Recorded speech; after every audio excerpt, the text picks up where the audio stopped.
प्रिय विद्यार्थियों, मैं हूं डॉक्टर नरेंद्र कुमार पासवान, राजकीयकृत +2 उच्च विद्यालय नगर उटारी गढ़वा। आज मैं उपस्थित हूं 12वीं कक्षा हिंदी की पाठ्य पुस्तक अंतरा भाग 2 में संकलित कविता सरोज स्मृति के प्रश्नोत्तर को लेकर। तो मैं सबसे पहले प्रश्नों को पढ़ूंगा और उसके बाद उत्तर लिखाऊंगा। तो आप तैयार हो जाइए नोटबुक को लेकर। मैं पढ़ता हूं। पहला प्रश्न, सरोज के नववधु रूप का वर्णन अपने शब्दों में कीजिए। तो इसका आप उत्तर लिखेंगे कि कवि के अनुसार उनकी पुत्री सरोज विवाह के समय कामदेव की पत्नी रति के समान सुंदर लग रही थी। वह मंद मंद करके मुस्कुरा रही थी और उसके मुस्कुराने से मानो ऐसा लग रहा था कि उसकी होठों के मध्य बिजली की चमक फंस गई है। वह अपनी रूप और गुण में माँ के समान दिखाई दे रही थी। उसके सौंदर्य से अंग अंग में जो गहरी श्वास छोड़ी जाती है, उसके समान विकसित होकर सौंदर्य फैल रहा था। एक नई नवेली दुल्हन की आंखों में जो लज्जा, जो संकोच होती है, वही लज्जा संकोच सरोज की आंखों में दिखाई दे रहा था। उनकी पुत्री की आंखें भी वैसी ही झुकी हुई तथा चमक से भरी हुई थी। धीरे धीरे वह चमक आंखों से उतरकर होठों पर फैल रही है। बस। अब दूसरा प्रश्न, कवि को अपनी स्वर्गीय पत्नी की याद क्यों आई? तो इसका आप उत्तर लिखेंगे कि कवि द्वारा अपनी पुत्री को विवाह के शुभ अवसर पर नववधू के रूप में श्रृंगार किए हुए देखकर अपनी पत्नी मनोहरा देवी का याद हो आता है। दुल्हन के कपड़ों में सजी उनकी पुत्री बहुत ही सुंदर लग रही थी। उसके अंदर अपनी माँ की झलक दिखाई देती है। अपनी पत्नी के साथ मिलकर निराला जी जो बसंत के गीत गाए हुए थे, जो कल्पनाएं की कविताएं लिखा करते थे, वह सारी कल्पनाएं आज पुत्री सरोज के रूप में साकार होती हुई दिखाई दे रही हैं।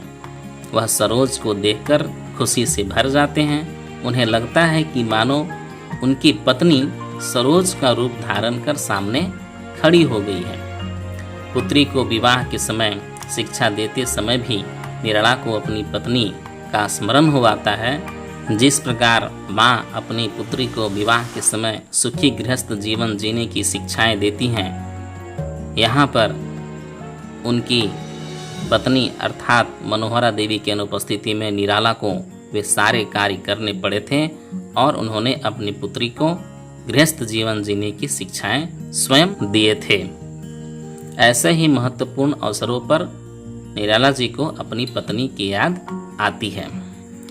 आकाश बदलकर बना मही में आकाश और मही शब्द किसकी ओर संकेत करते हैं?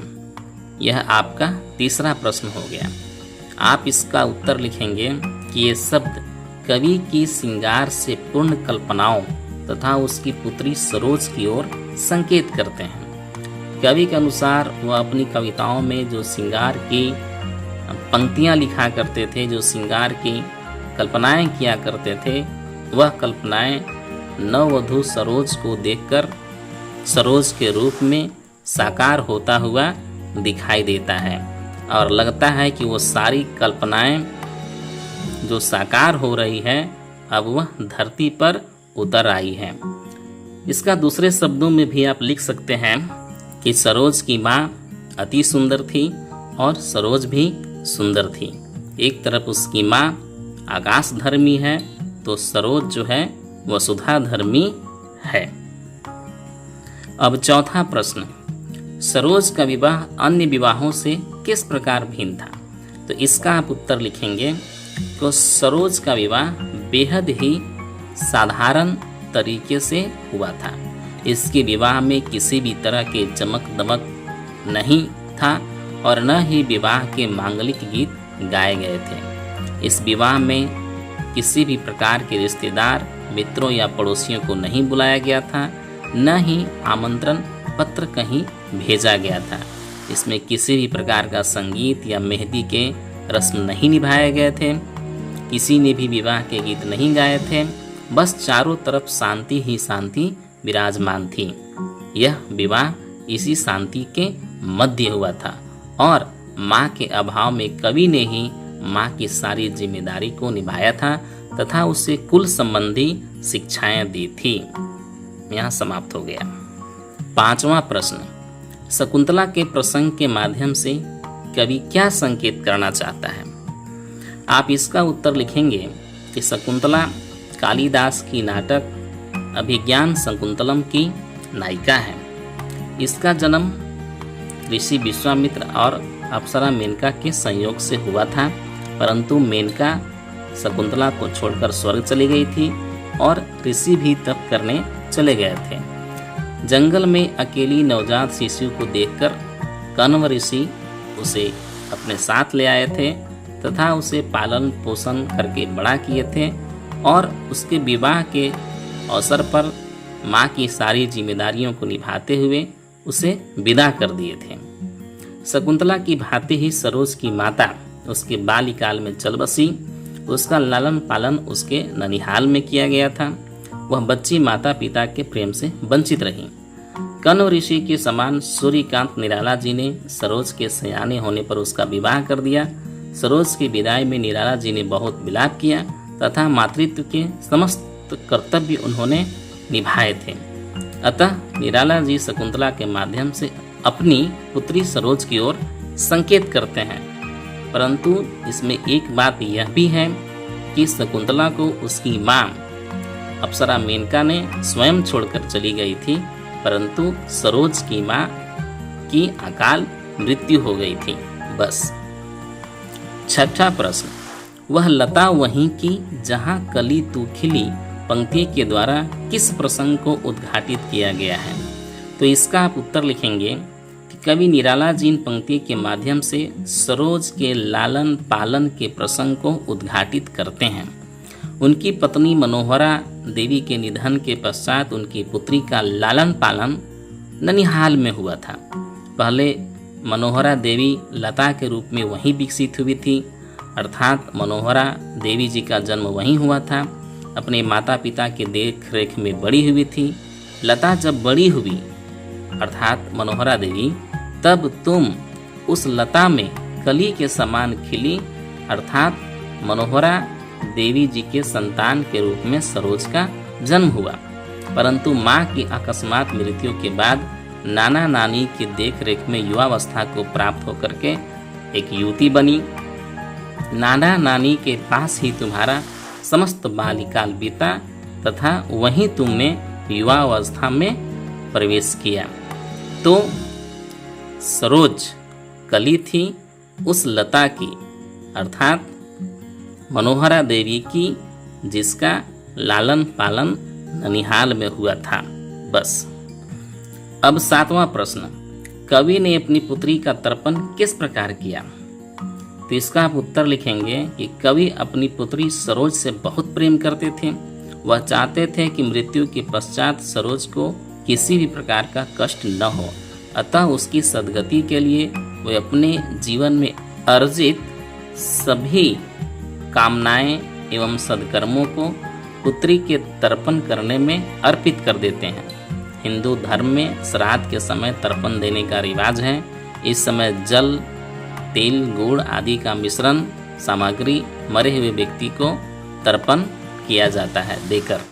कवि इसी समय अपनी पुत्री के लिए अपने सारे सद्कर्मों को भेंट कर अर्पित करता है।